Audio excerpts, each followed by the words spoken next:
आप कथा के एक भी शब्द को अपने जीवन में उतारिए। तो गणेश महाराज की कथा, भगवान गणेश जी की और कथा हमारे जीवन चरित्र को बदलने के लिए, भगवान गणेश जी की और कथा हमको माँ बाप के महत्व को बताती है कि माँ बाप की महिमा कैसी है और कैसे माँ बाप। तो गणेश जी कहते हैं कि संसार में मैंने भी माँ की सेवा करी और मैंने माँ की सेवा प्रैक्टिकली करके दिखाया है गणेश जी ने। इसलिए गणेश जी ने जब वेदों को पढ़ा कि माँ से देखो भव, माँ की तो इतनी बड़ी महिमा है, वेदों में पहले माँ को पूजा गया है। वेदों में ये भी लिख सकते थे कि भगवान का नाम पहले पूजो, लेकिन वेदों में लिखा मातृदेवो भव, माँ को, माँ सबसे बड़ी देवी है। इसलिए गणेश जी ने उसको अपने जीवन में उतारा।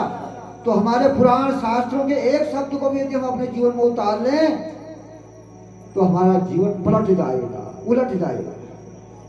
हम किस दुनिया में जी रहे हैं ये हमको समझ में आ जाएगा। इसलिए अपने सास ससुर माँ बाप की सेवा करना हमारा पहला धर्म है।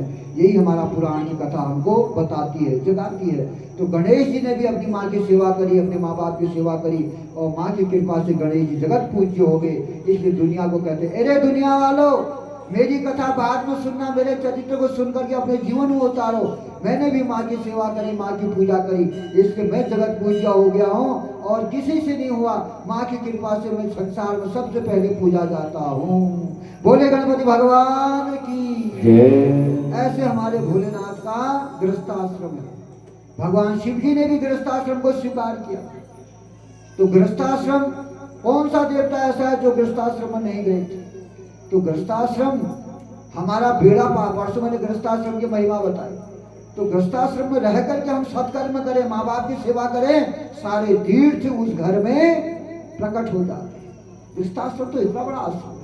माँ बाप ही हमारे भगवान, उनकी सेवा, उनका आज्ञा मानना, उनके मन को ठेस नहीं पहुंचाना, उनके आत्मा को प्रसन्न कर देना, यही इसी को मानवता कहते हैं।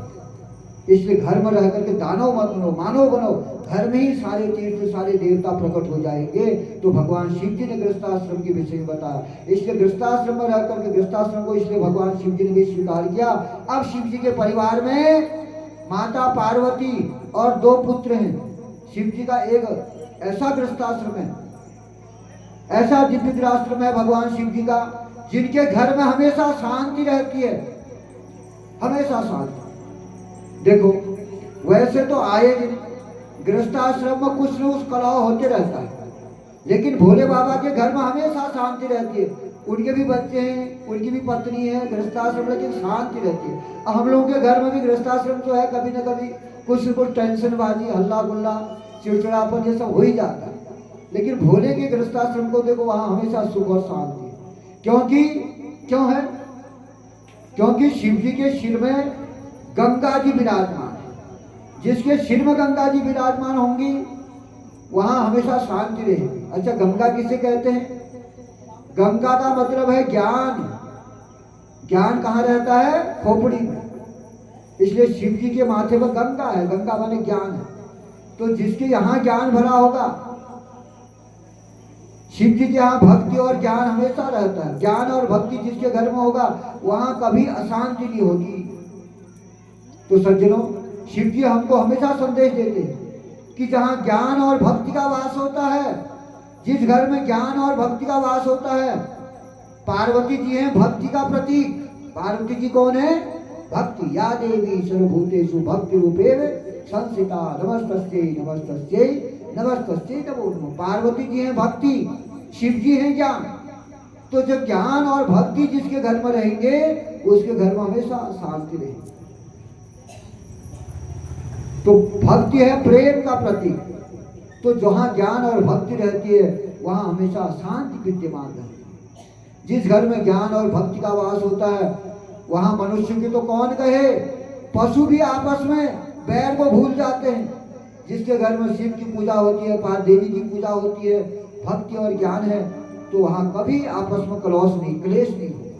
वहां तो उस घर में रहने वाले लोगों की तो छोड़ो, उस घर में रहने वाले कुत्ते बिल्ली भी आपस में नहीं लड़ते। उस घर के संस्कार कुत्ते बिल्ली की ओर भी पड़ जाते हैं। पशु भी आपसी वैमनस्यता को छोड़ करके एक दूसरे के मित्र बन जाते हैं। इसलिए शिव जी के परिवार में कुछ ऐसा ही देखने को मिलता है। आपने कभी ध्यान दिया होगा, जहां जानवर भी एक दूसरे के प्रबल शत्रु होने के बाद भी प्रेम से रहते हैं शिव जी के परिवार में। देखो आप विचार करना, शिव जी करते हैं बैल की सवारी। शिव जी काहे में बैठते हैं? बैल में। शिव जी बैल की सवारी करते हैं, तो माता पार्वती की सवारी क्या है? शेर। शिव जी बैठते हैं बैल में, पार्वती बैठते हैं शेर में। तो शेर और बैल आपस में एक दूसरे के विरोधी प्रबल शत्रु है, लेकिन शिव जी के दरबार में वो भी एक साथ बैठे हुए हैं, आपस में शत्रुता भूल चुके हैं, कोई झगड़ा नहीं होता। और शिव जी के गले में है सांप, और शिव जी का बेटा है कार्तिकेय। कार्तिकेय जी किसमें बैठते हैं? मोर में। देखो मोर और सांप में आपस में बैर है, लेकिन शिव जी के यहाँ वो भी अपना बैर भूल गए, वो भी शांति से बैठे। अब शिव जी के गले में है सांप और गणेश जी बैठते हैं चूहे में, तो सांप और चूहे में कैसा बैर होता है? लेकिन शिव जी के दरबार में ये भी अपनी शत्रुता को भूल करके बैठे। फिर भी ये जितने भी पशु हैं ये भी शिव जी के यहाँ सब मिलजुल करके रहते हैं। इसका कारण केवल है जिसके घर में ज्ञान है, जिसके घर में भक्ति है। ज्ञान, शिव जी के सिर में ज्ञान, गंगा है, गंगा ज्ञान का प्रतीक है। इसलिए शिव जी कहते हैं जिसके घर में पार्वती होगी, भक्ति होगी, और जिसके घर में ज्ञान होगा उसके घर में मेरा जैसा ही परिवार होगा, वहां सुख और शांति होगी। तो जहां सुख और शांति है, सबसे बड़ा धनी उसी को कहा जाता है जिसके घर में सुख शांति है। भगवान शिव जी संदेश देते हैं सुख शांति में नमक की रोटी भी अच्छी लगती है, नमक की रोटी भी अच्छी लगती है। और उस घर में रहने वाले पशु पक्षी भी सीख लेते हैं। पशुओं पर भी घर के शांत प्रेम जो माहौल है वहां का, उसका प्रभाव पशुओं में भी पड़ता है। तो ऐसे घर आज भी हमको दिखने को मिलते हैं, कई घर ऐसे होते हैं जहां कुत्ता बिल्ली एक साथ एक ही बर्तन में दूध पीते हैं। तो घर का जैसा माहौल होता है उसका प्रभाव घर के जानवरों तक भी पड़ जाता है। कई सज्जनों के घर में हमको देखने को मिलता है। तो सज्जनों, प्रेम भक्ति का माहौल सबके मन को बदल देता है। भक्ति का माहौल सबके मन को बदल देता है। तो हमारे जीवन में सारी सुख सुविधाएं होने के बाद भी, धन दौलत संपदा सब कुछ होने के बाद भी यदि भक्ति भाव नहीं है और घर में शांति नहीं है तो फिर सब बेकार है। जैसे बिना नमक की सब्जी होती है, आपके घर में सब्जी में आप खूब बढ़िया देसी घी डाल दो, खूब बढ़िया मसाले डाल दो, यदि उस सब्जी में आपने एक चुटकी नमक नहीं डाला तो सब्जी का स्वाद आपको नहीं लग सकता। वैसे आपकी जिंदगी में खूब पैसा टक्का गाड़ी बंगले सब कुछ है, लेकिन आपके जीवन में भगवान की भक्ति नहीं है जो सबसे सस्ती है, तो उस गाड़ी बंगले धन दौलत आज वो सब फीका है, फिर उसका कोई स्वाद नहीं, कोई आनंद नहीं। इसलिए भगवान शिव जी कहते हैं प्रेम से बढ़ करके और कुछ भी नहीं है। प्रेम को ही भक्ति कहा गया है, प्रेम का नाम ही भक्ति है। इसलिए परिवार में जब हमारा प्रेम होता है, भगवान शिव जी का यह परिवार हम सबको आपसी प्रेम और एकता का संदेश देता है कि जैसे शिव जी के परिवार में एकता है, सब अपना अपना बैर भुला करके सब प्रेम से रह रहे हैं, जानवर भी अपना बैर भुला करके प्रेम से रह रहे हैं। इसलिए भगवान शिव जी का यह परिवार हमको प्रेम से रहने का संदेश देता है कि हमने भी आपसी बैर भाव को भुला करके घर में प्रेम से रहना चाहिए, समाज में हमने प्रेम से रहना चाहिए, गांव में क्षेत्र में आपसी भाईचारे का माहौल स्थापित करना चाहिए। यही शिव पुराण की कथा हमको बताती है। दुनिया को हमने अपनी मानव सभ्यता का परिचय देना चाहिए। हमको भगवान ने मानव बनाया है, दानव नहीं बनाया है कि हम गाली गलौज करें, आपस में लड़े झगड़े, ऐसा हमको भगवान, ये तो दानव करते हैं। हमको तो भगवान ने मानव बनाया है, इसलिए हमने अपना मानव का परिचय देना चाहिए। आपसी एकता प्रेम व्यवहार से बड़ा कार्य भी करना संभव हो जाता है।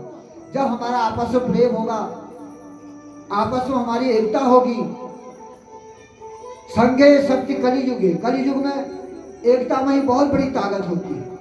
घर में एकता हो, गांव में एकता हो, क्षेत्र में एकता हो, इससे हमारा देश, हमारा घर, हमारे गांव सबकी उन्नति हो सकती है। इसलिए भगवान शिव जी का परिवार हमको जोड़ना सिखाता है, तोड़ना नहीं सिखाता है।